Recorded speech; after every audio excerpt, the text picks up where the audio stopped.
بسم اللہ الرحمن الرحیم۔ مصنفین یورپ تین قسموں میں منقسم کیے جا سکتے ہیں۔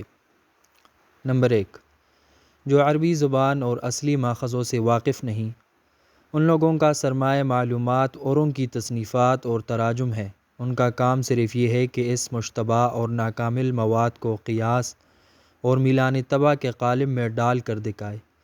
تعجب ہوتا ہے کہ ان میں بعض، مثلاً گبن صاحب، ایسے صاحب الرائے اور انصاف پرست ہے کہ راکھ کے ڈھیر میں سے بھی سونے کے ذرے نکال سکتے ہیں، لیکن قلیل ما ہم۔ نمبر 2، عربی زبان اور علم ادب و تاریخ و فلسفہ اسلام کے بہت بڑے ماہر ہیں، لیکن مذہبی لٹریچر اور سیرت کے فن سے ناآشنا ہیں۔ ان لوگوں نے سیرت یا مذہب اسلام پر کوئی مستقل تصنیف نہیں لکھی، لیکن ضمنی موقعوں پر عربی دانی کے زعم میں اسلام یا شارع اسلام صلی اللہ علیہ وسلم کے متعلق نہایت دلیری سے جو کچھ چاہتے ہیں لکھ جاتے ہیں۔ مثلاً جرمن کا مشہور فاضل ساخو، جس نے طبقات ابن سعد شائع کی ہے، اس کی وسعت معلومات اور عربی دانی سے کون انکار کر سکتا ہے؟ بیرونی کی کتاب الہند کا دیباچہ اس نے جس تحقیق سے لکھا ہے، رشک کے قابل ہے، لیکن اسی دیباچہ میں اسلامی امور کے متعلق ایسی باتیں لکھ جاتا ہے جس کو پڑھ کر بھول جانا پڑتا ہے کہ یہ وہی محترم شخص ہے جس کو ابھی ہم نے دیکھا تھا۔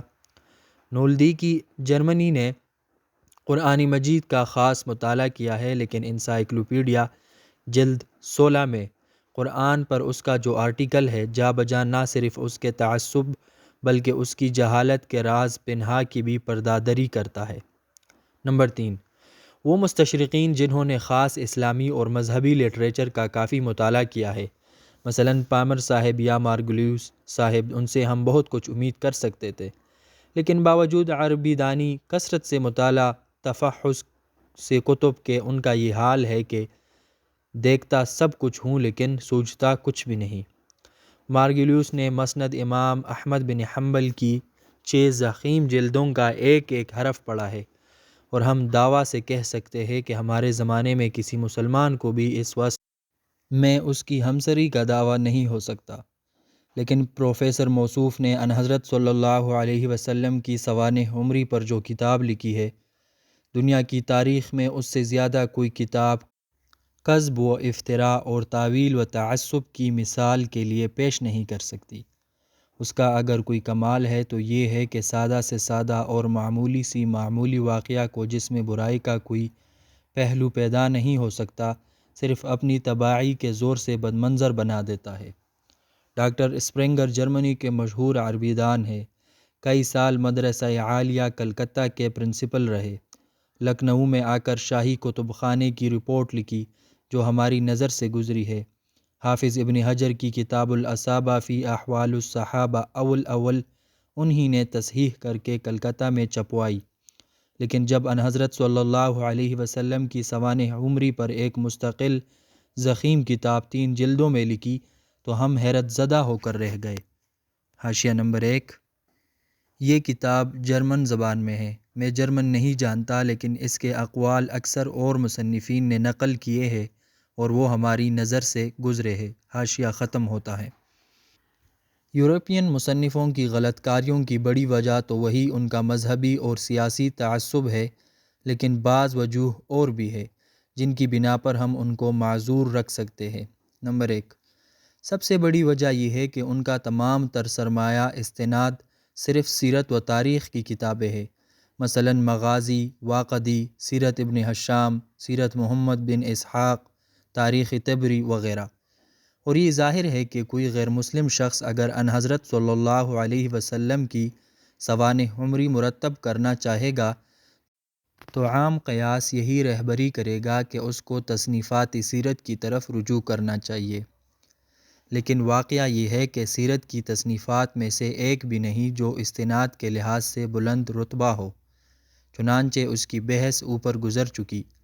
مصنفین سیرت سے قطع نظر، سیرت کی روایتیں زیادہ تر جن لوگوں سے مروی ہے، مثلاً سیف، سری، ابن سلمہ، ابن نجیح، عموماً ضعیف الراویہ ہے، اس لیے عام اور معمولی واقعات میں ان کی شہادت کافی ہو سکتی ہے، لیکن وہ واقعات جن پر محتمم بالشان مسائل کی بنیاد قائم ہیں ان کے لیے یہ سرمایہ بیکار ہے۔ ان حضرت صلی اللہ علیہ وسلم کی سوانح عمری کے یقینی واقعات وہ ہے جو حدیث کی کتابوں میں باروایت صحیحہ منقول ہے۔ یورپین مصنفین اس سرمایہ سے بالکل بے خبر ہے، اور ایک آدھ کوئی ہے، مثلاً مارگولیوس تو اول وہ اس فن کا ماہر نہیں اور ہو بھی تو تعصب کی ایک چنگاری سینکڑوں خرمن معلومات کو جلانے کے لیے کافی ہے۔ نمبر 2، دوسری بڑی وجہ یہ ہے کہ یورپ کے اصول تنقیح شہادت اور اصول تنقیح میں سخت اختلاف ہے۔ یورپ اس بات کو بالکل نہیں دیکھتا کہ راوی صادق ہے یا کاذب، اس کے اخلاق و عادات کیا ہے، حافظہ کیسا ہے۔ اس کے نزدیک یہ تحقیق و تدقیق نہ تو ممکن ہے نہ ہی ضروری ہے۔ وہ صرف یہ دیکھتا ہے کہ راوی کا بیان بجائے خود قرائن اور واقعات کے تناسب سے مطابقت رکھتا ہے یا نہیں۔ فرض کرو ایک جھوٹے سے جھوٹا راوی ایک واقعہ بیان کرتا ہے جو قرائن موجودہ اور گرد و پیش کے واقعات کے لحاظ سے صحیح معلوم ہوتا ہے، بیان بالکل مسلسل ہے اور کہیں سے نہیں اکڑتا، تو یورپ کے مذاق کے موافق واقعے کی صورت تسلیم کر لی جائے گی۔ بخلاف اس کے مسلمان مورخ اور خصوصاً محدثین اس کی پرواہ نہیں کرتے کہ خود روایت کی کیا حالت ہے، بلکہ سب سے پہلے وہ دیکھتے ہیں کہ اسماء رجال کے دفتر تحقیقات میں اس شخص کا نام ثقہ لوگوں کی فہرست میں درج ہے یا نہیں۔ اگر نہیں ہے تو ان کے نزدیک اس کا بیان بالکل ناقابل اعتنا ہے، بخلاف اس کے اگر ثقہ راوی نے کوئی واقعہ بیان کیا تو گو قرائن اور قیاسات کے خلاف ہو اور گو بظاہر عقل کے مطابق بھی نہ ہو، لیکن اس کی روایت قبول کر لی جائے گی۔ اس اختلافی اصول نے یورپین تصنیفات پر بہت بڑا اثر پیدا کیا ہے۔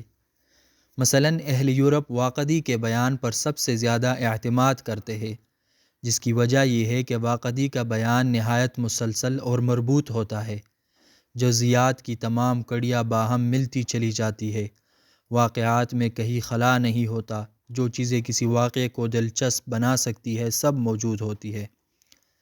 لیکن سچ یہ ہے کہ یہی باتیں اصلی راز کی پردہ داری کرتی ہے۔ جو روایتیں 100 برس سے زیادہ زمانے تک محض زبانوں پر رہی، ان میں اس قدر استقصاء سے جزئیات ممکن نہیں۔ یہ البتہ ہو سکتا ہے کہ جس طرح تاریخی افسانے لکھے جاتے ہیں، چند واقعات کا ذخیرہ سامنے رکھ کر قیاس و قرائن اور معلومات عامہ کے ذریعے سے ایک سادہ خاکے کو نقش و نگار سے کامل کر دیا جائے، لیکن یہ جرت صرف واقعی کر سکتا ہے، محدثین اس سے معذور ہے۔ تاہم اس سے بھی انکار نہیں ہو سکتا کہ ہر موقع پر محض راوی کا ثقہ ہونا کافی نہیں، ثقات بھی غلطی کر سکتے ہیں اور کرتے ہیں۔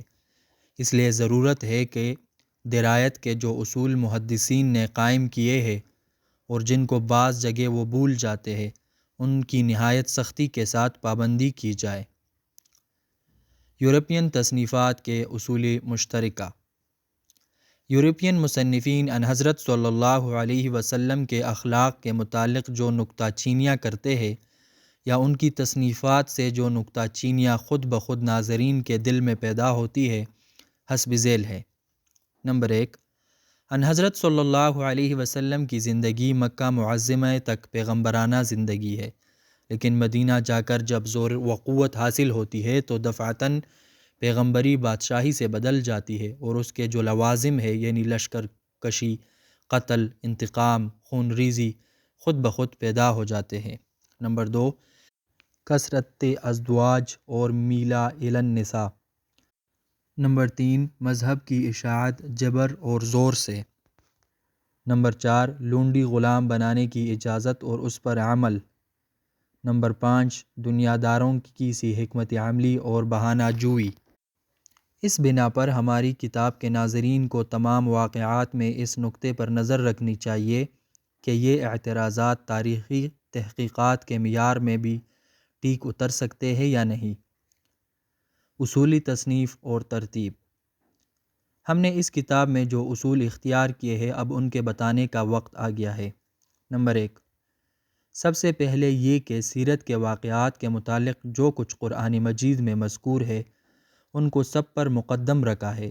یہ قطعاً ثابت ہے کہ بہت سے واقعات کے متعلق خود قرآن مجید میں ایسی تصریحات یا اشارے موجود ہیں جن سے اختلافی مباحث کا فیصلہ ہو جاتا ہے، لیکن لوگوں نے آیات قرآنی پر اچھی طرح نظر نہیں ڈالی، اس لیے وہ مباحث غیر منفصل رہ گئے۔ نمبر 2، قرآن مجید کے بعد حدیث کا درجہ ہے۔ احادیث صحیحہ کے سامنے سیرت کی روایتیں نظر انداز کر دی ہے۔ جو واقعات بخاری و مسلم وغیرہ میں مذکور ہے، ان کے مقابلے میں سیرت یا تاریخ کی روایت کی کوئی ضرورت نہیں۔ ارباب سیر کو ایک بڑی غلطی یہ ہوئی کہ وہ واقعات کو کتب حدیث میں ان موقعوں پر ڈھونڈتے ہیں جہاں عنوان اور مضمون کے لحاظ سے اس کو درج ہونا چاہیے، اور جب ان کو ان موقعوں پر کوئی روایت نہیں ملتی تو وہ کم درجے کی روایتوں کو لے لیتے ہیں۔ لیکن کتب حدیث میں ہر قسم کے نہایت تفصیلی واقعات ضمنی موقعوں پر روایت میں آ جاتے ہیں۔ اس لیے اگر عام استقراء اور تفحص سے کام لیا جائے تو تمام اہم واقعات میں خود صحاح ستہ کی روایتیں مل جاتی ہے۔ ہماری اس کتاب کی بڑی خصوصیت یہی ہے کہ اکثر تفصیلی واقعات ہم نے حدیث ہی کی کتابوں سے ڈھونڈ کر مہیا کیے، جو اہل سیر کی نظر سے بالکل اوجھل رہ گئے تھے۔ نمبر 3، روزمرہ اور عام واقعات میں ابن سعد، ابن حشام اور طبری کی عام روایتیں کافی خیال کی ہے، لیکن جو واقعات کچھ بھی اہمیت رکھتے ہیں ان کے متعلق تنقید اور تحقیق سے کام لیا ہے اور تا امکان قد و کاوش کی ہے۔ اس خاص ضرورت کے لیے ہم نے پہلا کام یہ کیا ہے کہ ابن حشام، ابن سعد اور طبری کے تمام رواة کے نام الگ انتخاب کر لیے، جن کی تعداد سینکڑوں سے متجاوز ہے۔ پھر اسماء الرجال کی کتابوں سے ان کی جرح و تعدیل کا نقشہ تیار کیا تاکہ جس سلسلہ روایت کی تحقیق مقصود ہو بآسانی ہو جائے۔ نمبر 4، جن فروع گزاشتوں کی تفصیل اوپر گزر چکی ہے، جہاں تک ممکن تھا ان کی اصلاح اور تلافی کی ہے۔ کتاب کے حصے۔ اس کتاب کے 5 حصے ہیں۔ حاشیہ نمبر 1، اب یہ کتاب 7 حصوں میں مرتب ہو گئی ہے اور ترتیب بھی بدل گئی ہے۔ حاشیہ ختم ہوتا ہے۔ پہلے حصے میں عرب کے مختصر حالات، کعبے کی تاریخ اور ان حضرت صلی اللہ علیہ وسلم کی ولادت سے لے کر وفات تک عام حالات اور واقعات و غزوات ہیں۔ اسی حصے کے دوسرے باب میں ان حضرت صلی اللہ علیہ وسلم کے ذاتی اخلاق و عادات کی تفصیل ہے۔ آل و اولاد اور ازواج مطہرات رضی اللہ عنہم کے حالات بھی اسی باب میں ہیں۔ دوسرا حصہ منصب نبوت سے متعلق ہے۔ نبوت کا فرض، تعلیم عقائد، اوامر و نواہی، اصلاح اعمال اور اخلاق ہے۔ اس بنا پر منصب نبوت کے کاموں کی تفصیل اس حصے میں کی گئی ہے۔ اس حصے میں فرائض خمسہ اور تمام اوامر و نواہی کی ابتدا اور تدریجی تغیرات کی مفصل تاریخ اور ان کے مصالح اور حکم اور دیگر مذاہب سے ان کا مقابلہ و موازنہ ہے۔ اسی حصے میں نہایت تفصیل سے بتایا گیا ہے کہ عرب کے عقائد اور اخلاق و عادات پہلے کیا تھا اور ان میں کیا کیا اصلاحی عمل میں آئی، نیز یہ کہ تمام عالم کی اصلاح کے لیے اسلام نے کیا قانون مرتب کیا اور کیوں کر وہ تمام عالم کے لیے اور ہر زمانے کے لیے کافی ہو سکتا ہے۔ تیسرے حصے میں قرآن مجید کی تاریخ، وجوہ اعجاز اور حقائق و اسرار سے بحث ہے۔ چوتھے حصے میں معجزات کی تفصیل ہے۔ قدیم سیرت کی کتابوں میں معجزات کا الگ باب باندھتے ہیں، لیکن آج کل تو اس کو بالکل مستقل حیثیت سے لکھنے کی ضرورت ہے، کیونکہ معجزات کے ساتھ اصل معجزے کی حقیقت اور امکان سے بحث کرنے کی ضرورت بھی پیش آ گئی۔ البتہ جن معجزات کی تاریخ اور سنہ متعین ہے، مثلاً معراج یا تکثیر طعام وغیرہ، ان کو اس سنہ کے واقعات میں لکھ دیا ہے۔ پانچواں حصہ خاص یورپین تصنیفات کے متعلق ہے، یعنی یورپ نے ان حضرت صلی اللہ علیہ وسلم اور مذہب اسلام کے متعلق کیا لکھا ہے، ان کا سرمایہ معلومات کیا ہے، تاریخی واقعات میں وہ کیوں کر غلطیاں کرتے ہیں، مسائل اسلام کے سمجھنے میں ان سے کیا کیا غلطیاں ہوئی، ان حضرت صلی اللہ علیہ وسلم کے اخلاق و عادات یا مسائل اسلام پر جو نکتہ چینیاں کی ہے ان کے جوابات۔ یہ ضروری نہیں کہ یہ حصے اسی ترتیب سے شائع ہو، بلکہ جس حصے کی تیاری کے سامان فراہم ہو جائیں گے اور مرتب ہو جائے گا وہ شائع کر دیا جائے گا۔